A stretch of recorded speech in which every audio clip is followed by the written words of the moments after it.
Para pendengar kami yang baik, yang akan diberkati oleh Allah kita, supaya turun berkat atas kita, itulah kalau kita mengenal Dia. Bagaimana kita dapat mengenal Dia? Itulah dari apa yang Dia katakan dan tentang apa yang Dia buat. Supaya kita bisa mengenal seseorang, pasti yang pertama kita mendengar apa yang Dia katakan dan apa yang Dia buat. Itulah yang kita coba dalam bagian ini untuk mengenal Yesus itu siapa, dari apa yang Dia katakan dan dari apa yang Dia buat. Mari kita berdoa, karena daripadanya lah anugerah untuk dapat mengerti. Kembali kami berdoa kepadamu, Allah kami yang menciptakan langit dan bumi ini. Buatlah kami mengenal pencipta kami itu, baik dari perkataanmu maupun dari perbuatanmu sampai kami melihatnya. Inilah Allah yang benar, yang harus kepadanya kami beribadah, dan yang kepadanya kami harus mempercayakan diri kami, supaya ada jaminan kami keluar dari api neraka itu dan masuk ke surga, ke dalam hidup yang kekal yang dirindukan oleh hati kami masing-masing. Dalam nama Tuhan kami Yesus kami berdoa. Amin. Untuk mengenal seseorang, setidaknya perlu kita dua hal. Kita dengarkan dari apa yang dia katakan, dan kita lihat apa yang dia buat. Makanya kalau ada orang yang kita dengar berbicara dalam bahasa Inggris, langsung pikiran kita, orang ini kemungkinannya adalah orang luar negeri.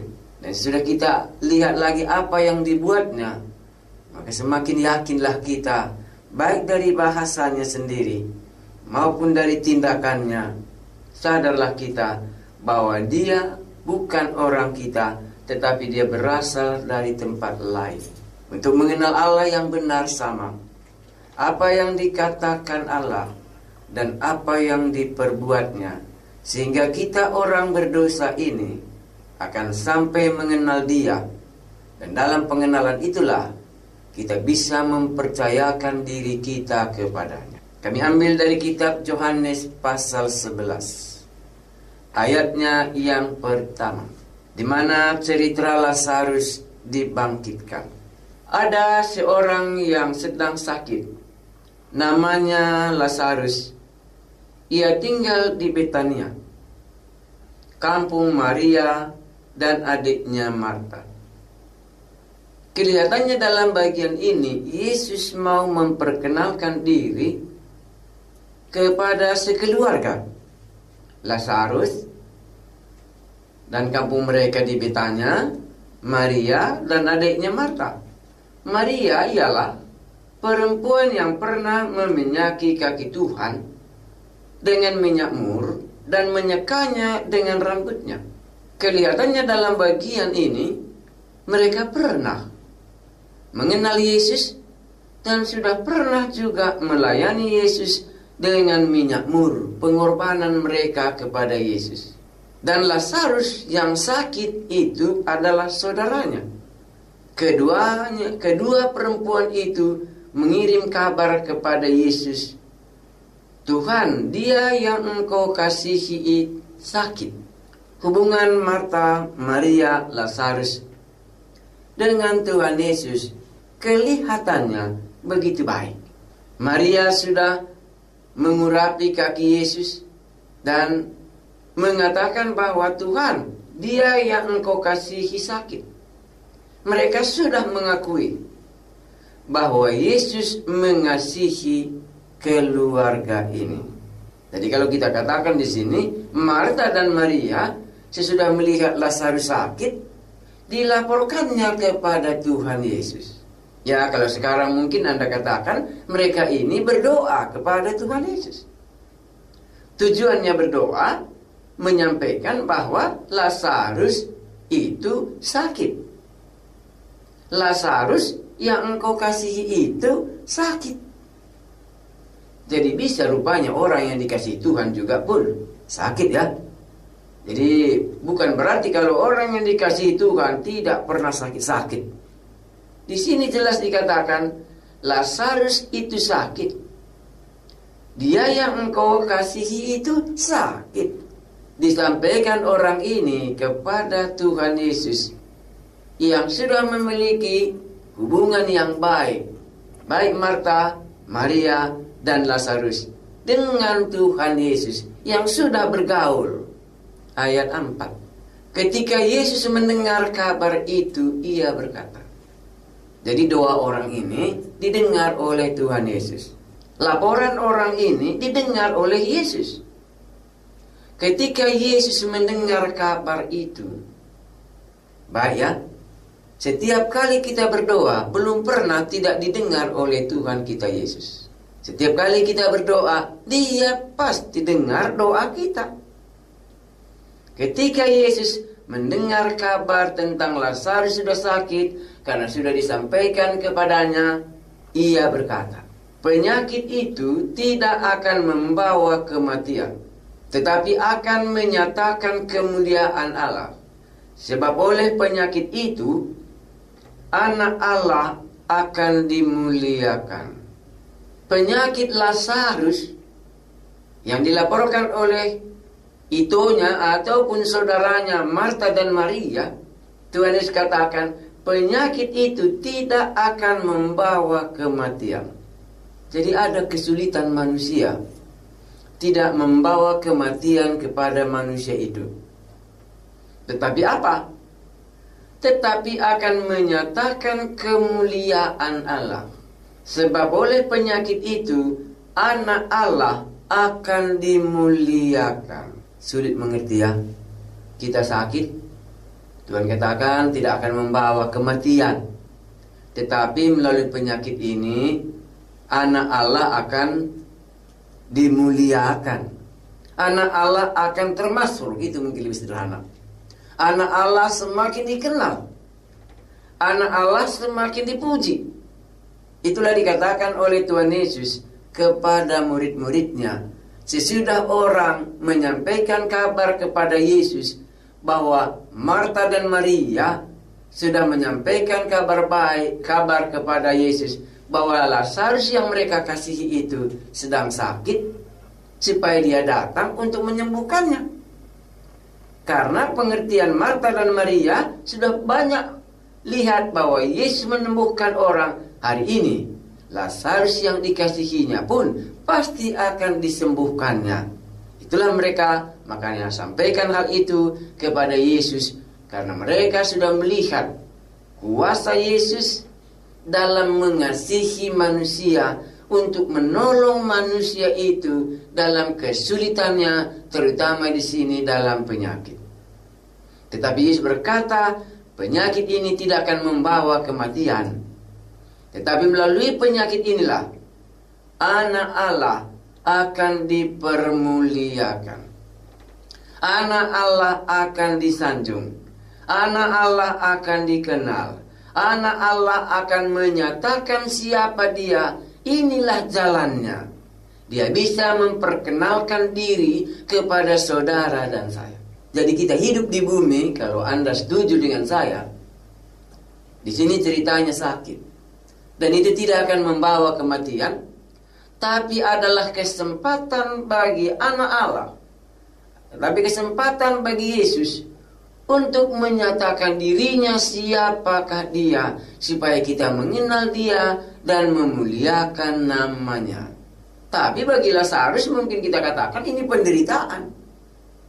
Tapi bagi Marta dan Maria bisa katakan ini kesusahan.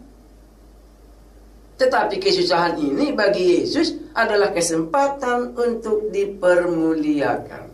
Baru ayat 5. Yesus memang mengasihi Marta dan kakaknya dan Lazarus.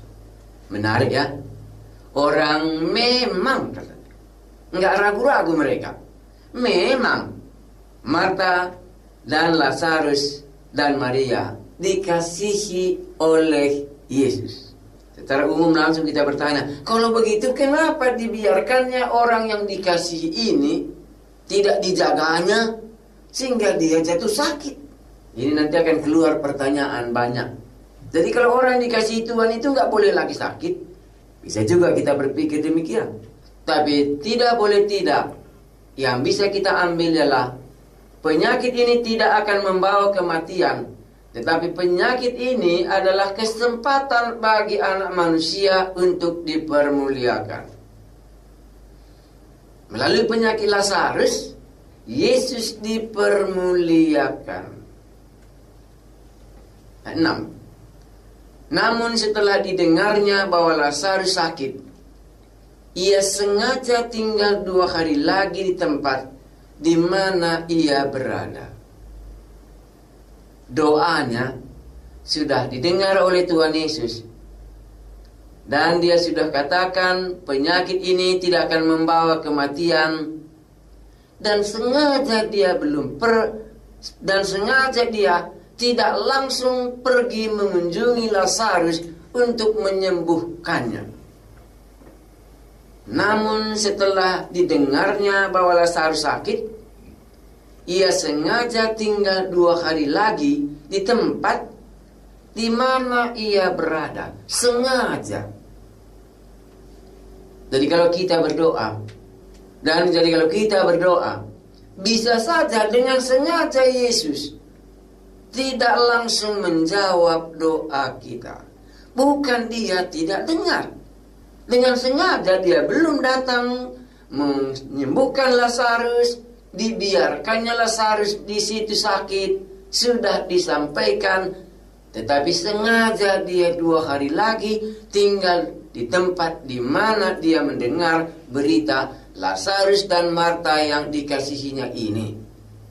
Tidak langsung dikunjunginya, tidak langsung diselesaikannya persoalan ini. Ayat 7. Tetapi sesudah itu ia berkata kepada murid-muridnya, mari kita kembali lagi ke Judea. Yesus sudah mulai memikirkan akan melaksanakan, mengunjungi, menjawab doanya Marta, Maria tadi. Mereka harus dikunjungi lagi. Maka dia katakan pada murid-muridnya, mari kita pergi, katanya, ke Judea, karena di sana mereka tinggal di daerah Betania. Murid-murid itu berkata kepadanya, Rabbi. Yesus dipanggil oleh murid-muridnya itu Rabbi, guru. Itu dari bahasa Ibrani, Rabbi itu guru. Makanya ada murid, ada guru. Makanya orang yang sudah mengikut Yesus seringkali disebut murid-muridnya Yesus. Kenapa dikatakan murid? Karena diajar oleh Rabbi ini, diajar oleh guru ini, supaya mereka dapat mengenal dia dan dapat memuliakan anak Allah yang datang ke dunia ini. Murid-murid itu berkata kepadanya, Rabbi, baru-baru ini orang-orang Yahudi mencoba melempari engkau. Masih maukah engkau kembali ke sana? Murid-murid ini ada kesangsian kalau kembali lagi nanti ke Judea. Bagaimana orang-orang Yahudi yang tinggal di Judea ini dulu sudah mencoba mau melempari Yesus. Jadi bisa keluar pertanyaan kita, begini baiknya Yesus, kenapa mau dilempari? Yang banyak menolong kesusahan orang, tapi kok dia dihina orang? Murid-murid mau menolong supaya Rabbi gurunya ini janganlah maunya pergi ke Judea, karena ada kemungkinan nanti kalau sampai di Judea dia akan dilempari oleh orang Yahudi. Murid-murid itu berkata kepadanya, Rabbi, baru-baru ini orang-orang Yahudi mencoba melempari engkau. Masih maukah engkau kembali ke sana? Kurasa kalau kita nggak mau kita ke situ lagi. Makanya murid-murid bertanya, masih maukah engkau ke situ? Ayat 9, jawab Yesus. Yesus dan murid-murid berbicara soal hal ini karena Yesus masih sedang mengajar murid-muridnya dalam peristiwa Marta, Maria, dan Lazarus ini supaya mereka dapat mengenal dia. Karena baik dari perkataan maupun dari perbuatan bisa kita mengenal siapakah Yesus ini. Jawab Yesus, bukankah ada 12 jam dalam satu hari? Siapa yang berjalan pada siang hari, kakinya tidak terantuk, karena ia melihat terang dunia ini. Nampaknya sudah tersandung murid-murid kalau pergi ke Judea, karena nanti akan dilempari oleh orang lain. Kelihatannya air susu sudah mulai dibalas dengan air tuba. Kebaikan sudah mulai kelihatan dibalas dengan kejahatan. Tuhan Yesus katakan, kalau engkau berjalan di hari siang, engkau tidak terantuk. Yesus tidak pernah tersandung. Semua kebaikannya dibalaskan kepadanya kejahatan. Masihkah engkau juga mau datang ke sana? Ayat 11. Ayat 10 saya baca supaya gampang. Tetapi jikalau seorang berjalan pada malam hari, kakinya terantuk, karena terang tidak ada di dalam dirinya. Maksudnya ini apa?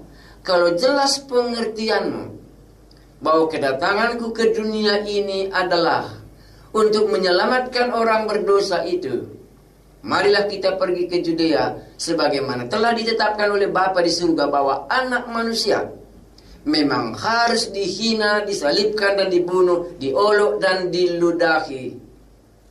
Karena untuk itulah dia datang, supaya kamu jangan tersandung, supaya di dalamnya dunia ini dapat diselamatkan.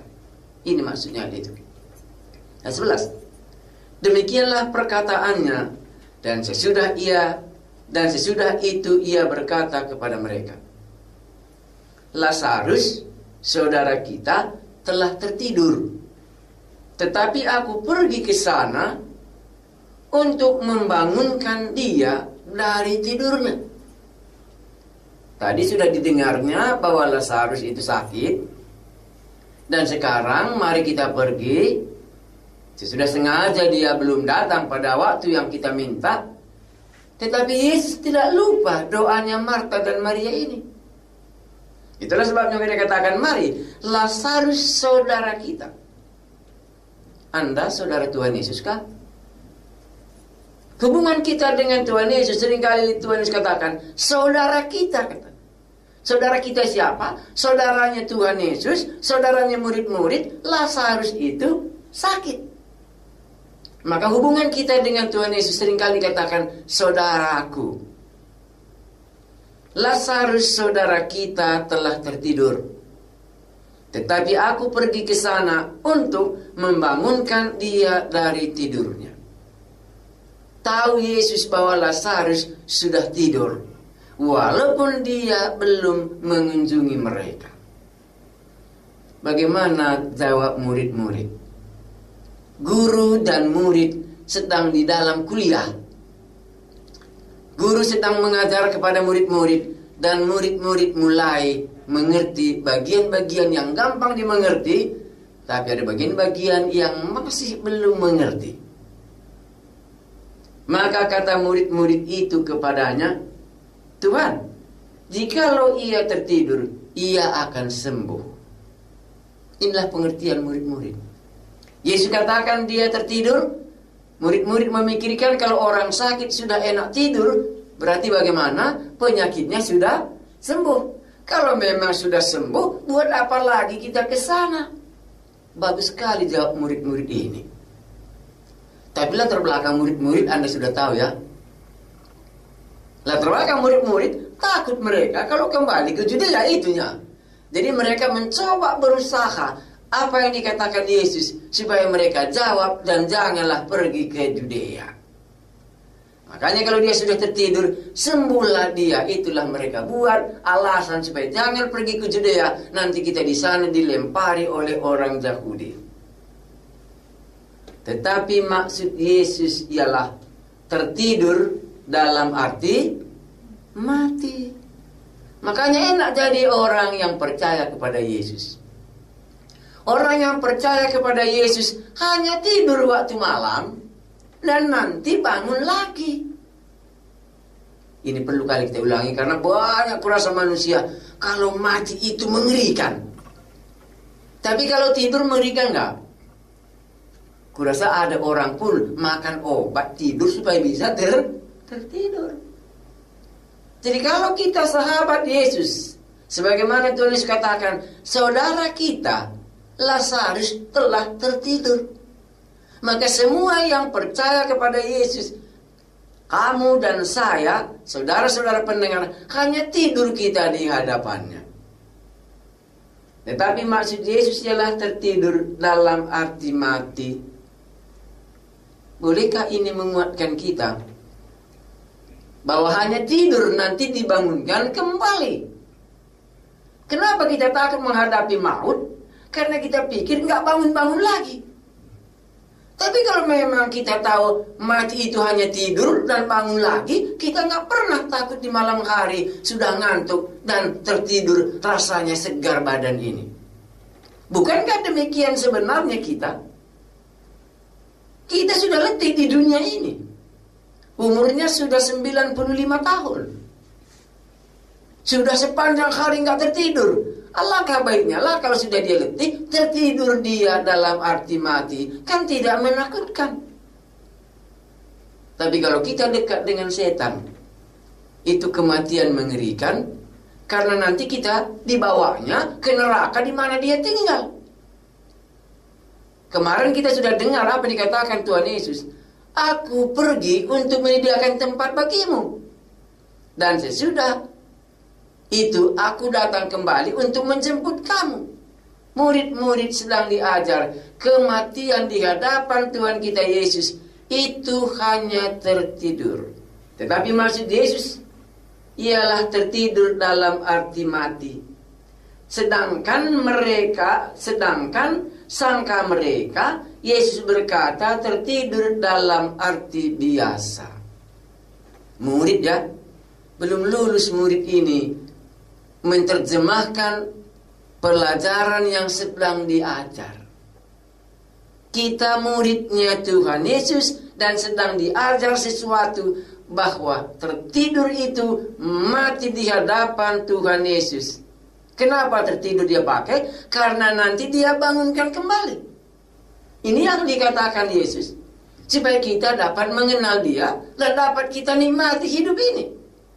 Selama siang hari kita bekerja, tak butuh kita istirahat tidur waktu malam. Makanya ada juga sangat susah kalau nggak bisa dia tertidur. Maka sangat susah kalau sudah umur 120 tahun lebih dan nggak mati-mati. Gimana menurut Anda? Ya, tertidur itu menolong supaya nanti waktu kita bangun sudah segar kembali.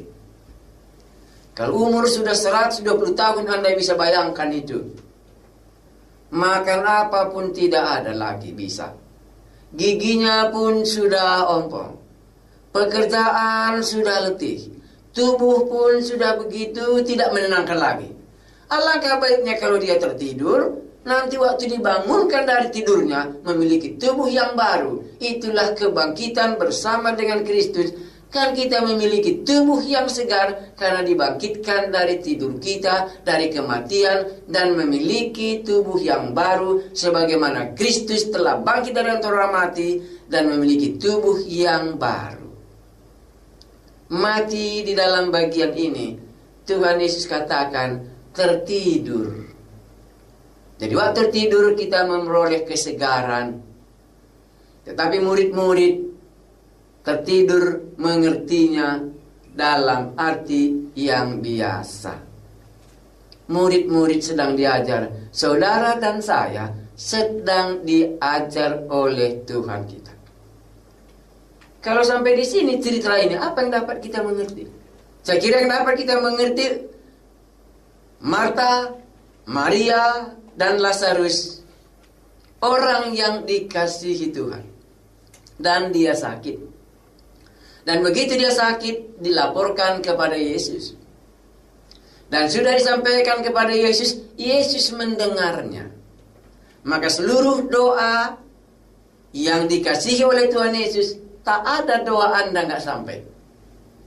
Tetapi sengaja Yesus tidak datang pada waktu itu, karena melalui penyakit Lazarus ini, anak manusia dipermuliakan.